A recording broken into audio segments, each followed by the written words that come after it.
आज हम तुलसीदास की रचना विनय पत्रिका के एक पद की व्याख्या देखेंगे।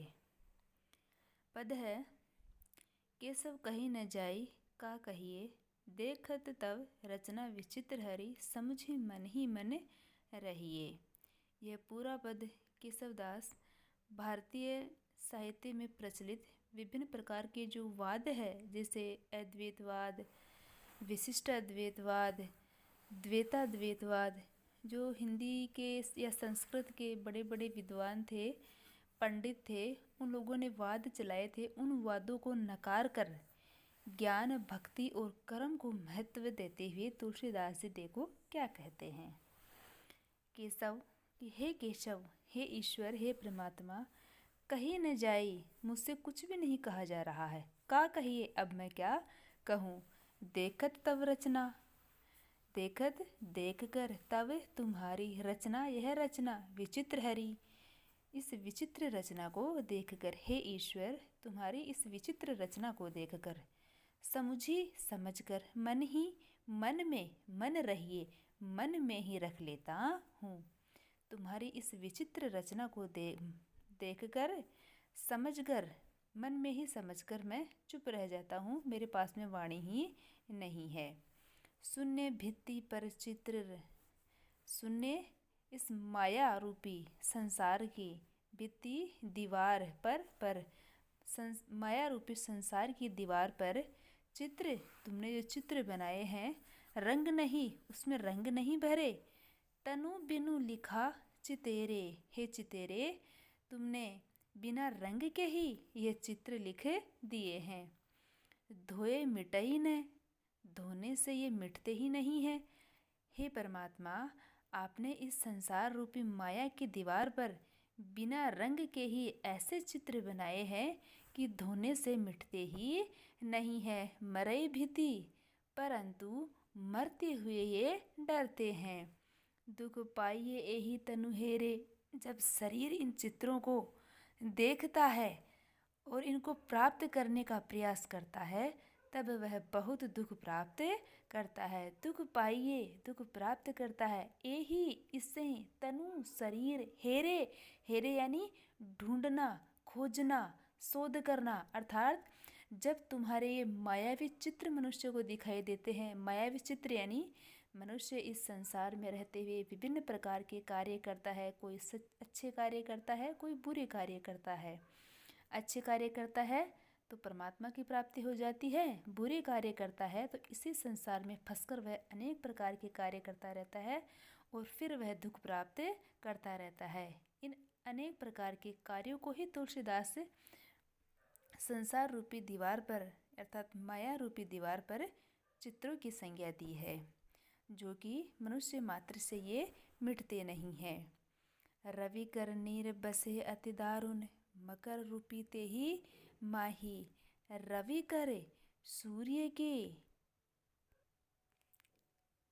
कर किरणों में, नीर पानी, बसे बसा है, अति दारुण बहुत भयंकर। मकर मगर, रूप रूप में, ते ही माही तुम्हारे माही अंदर। हे परमात्मा, इस सूर्य की किरणों में जो पानी बसा है, उस पानी में अति भयानक मगर बसा हुआ है। अब देखो, ये संसार, ये जो संसार चलता है, सूर्य उदित होता है तभी तो अपना संसार चलता है, ठीक है। तो इस संसार को भयानक मगर की उपमा दी है तुलसीदास जी ने। और वह भयानक भी कैसा, बदनहीन सो ग्रसे चराचर। बदन, ये बदन नहीं, वदन आएगा यहाँ पर। बदन तो शरीर आ जाएगा, लेकिन यहाँ पर बदन, वदन यानी चेहरा, मुँह है, मुख। वदनहीन मुखहीन, सो वह ग्रसे, ग्रास कर जाता है, निगल जाता है, चराचर, चर और अचर को, सजीव और निर्जीव को, चंचल और अचंचल को, ठीक है। पान करन जे जाही, इस पानी को पीने के लिए जो जाता है।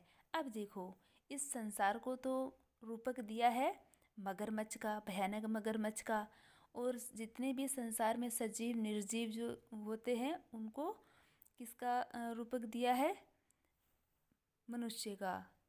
पान करन जे जाही, जो भी मगरमच्छ कहाँ रहता है? समुद्र में रहता है।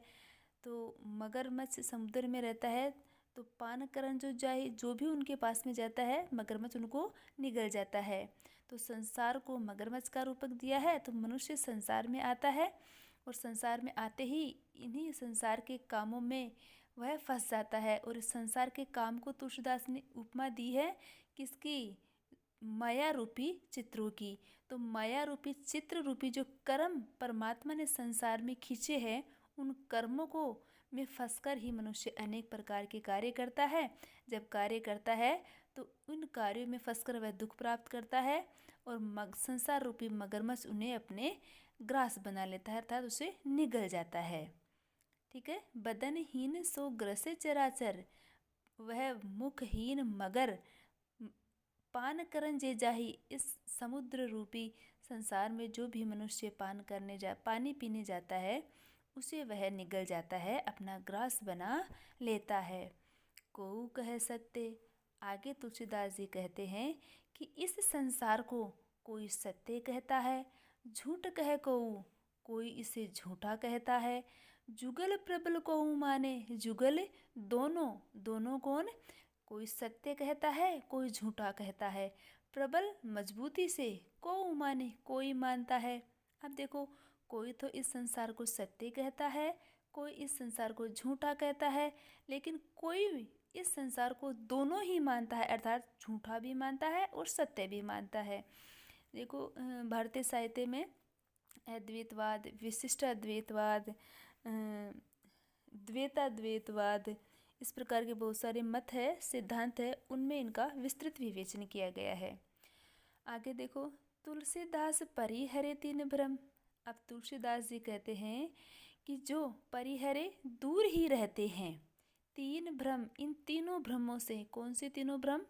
जो इस संसार को सत्य कहता है वह भ्रम, जो इस संसार को झूठा कहता है वह भ्रम, और जो इस संसार को दोनों ही स्वीकार करता है। इन तीनों भ्रमों से जो मनुष्य दूर रहता है सो आपन पहचाने, वह ही अपने परमात्मा को पहचान सकता है या अपने आप को पहचान सकता है। अब इस दोहे में, इस पद में तुलसीदास जी इन संसार में जो विभिन्न प्रकार के मत प्रचलित है इनके चक्कर में नहीं पड़कर अपने आप को समझना, अपने आप को साक्षात्कार करने के मत को इसमें प्रस्तुत कर रहे हैं। इसकी विस्तृत व्याख्या अपन आगे देखते हैं। देखो, विनय पत्रिका के पूर्वार्ध पद की सप्रसंग व्याख्या, जो अपन ने भी पढ़ा उसी की व्याख्या है। पहला पॉइंट संकेत लगा देना है, दूसरा पॉइंट संदर्भ है। संकेत में ऊपर वाली प्रथम पंक्ति के कुछ शब्द आ जाएंगे और अंतिम पंक्ति के अंतिम कुछ शब्द आ जाएंगे।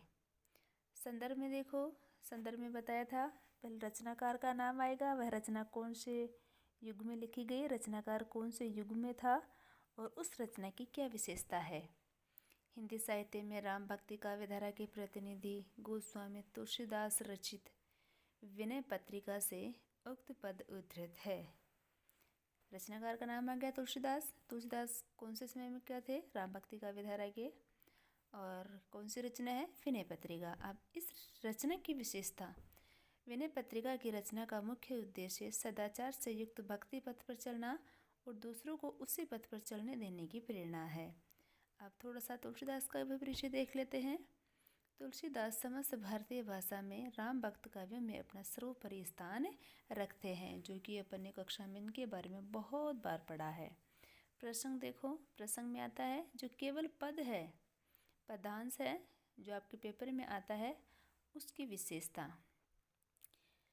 इस पद में तुलसीदास ने विशिष्टाद्वैतवाद, ये आप पूरा कर लेना, विशिष्टाद्वैतवाद, अद्वैतवाद और द्वैताद्वैतवाद के सिद्धांतों के अनुसार जगत और माया के स्वरूप का निर्देश करते हुए संसार के झूठे वे नहीं आएगा, वह सच्चे, मैं कर ही लेती हूँ इसको ना, एक मिनट, हाँ हो गया ना, वह केवल वह है ना, झूठे वह सच्चे दोनों स्वरूपों, स्वरूप आएगा भाई, यहाँ पे ग्रुप नहीं आएगा।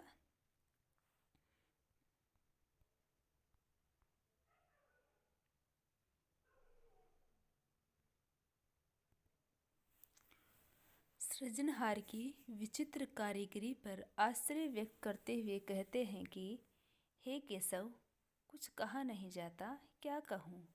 आपकी यह अद्भुत रचना देखकर मन ही मन इसे आपकी लीला समझकर आश्चर्यचकित रह जाता हूँ और मुझसे कुछ वर्णन करते नहीं बनता। सृष्टिकर्ता परमात्मा ने माया रूपी दीवार बनाई है।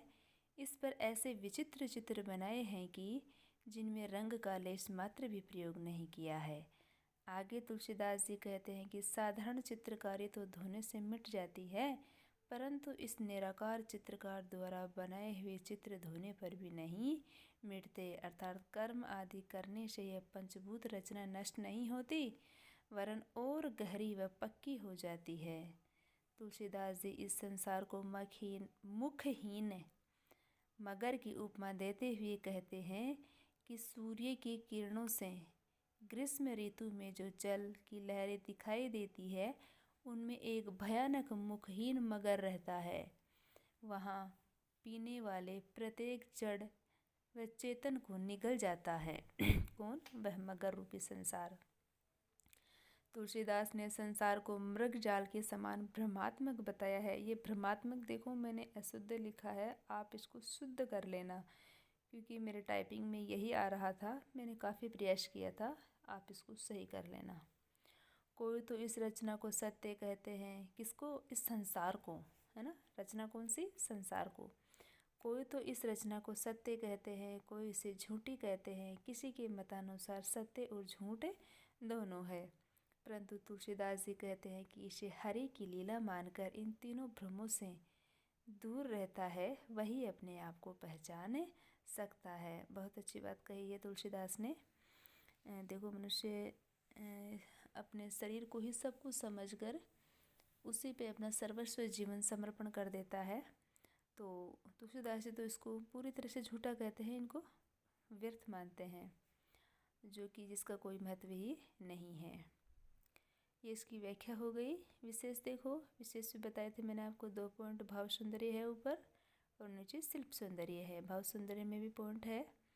मनुष्य संसार में रहते हुए जो कर्म करता है, उन कर्मों को विधाता द्वारा बनाए गए चित्र की संज्ञा दी है।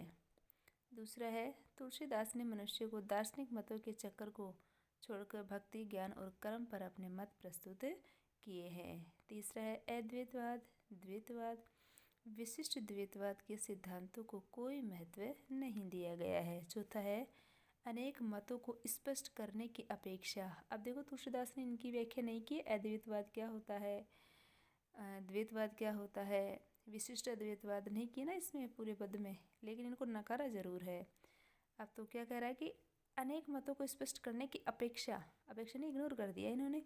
आत्म साक्षात्कार, ये साक्षात्कार गलत है भैया, आप लोग सही कर लेना, याद आता आएगा। साक्षात्कार पर ही अधिक बल दिया है, यानी अपने आप को समझना, अपने आप से बातें करना सबसे श्रेष्ठ बताया गया है। शिल्प सौंदर्य देखो, क वर्ण की एक ही पंक्ति में अनेक बार आवृत्ति होने से वृत्यानुप्रास अलंकार का नयास प्रयोग हुआ है। बदनहीन मगर ही समस्त चराचर को अपना ग्रास बना लेता है। जैसे कारण के नए नहीं होगा, न होगा यहाँ पर,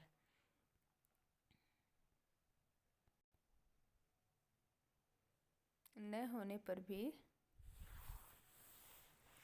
उसको अपना ग्रास बना लेता है। तो कारण के न होने पर भी, कार्य की सिद्धि होने पर भी भावना अलंकार की सुंदर अभिव्यक्ति हुई है। ये अलंकारों के मैंने सारी वीडियो बना के डाल रखे हैं, और भी इन पंक्तियों में अलंकार है, मैंने सीमित अलंकार बताए हैं। आपको जो सरल लगे वो वीडियो देख लेना और उनके अलंकार इनमें पहचानना। जैसे कि मैंने विनय पत्रिका के आपके तीन पद है शायद इसमें ना, तो तीनों में से एक ही की व्याख्या करके बता रही हूँ, तो दोनों की आप व्याख्या करोगे उनकी, तो उनमें कौन सा अलंकार है वो ये वीडियो देखकर, वीडियो को पूरा देखना, अलंकारों की जो वीडियो है उनको देखना और उनमें अलंकारों की पहचान करना है, ठीक है। व्यतिरेक तथा विरोधाभास अलंकार का भी सहज प्रयोग हुआ है। ये हो गई इसकी व्याख्या।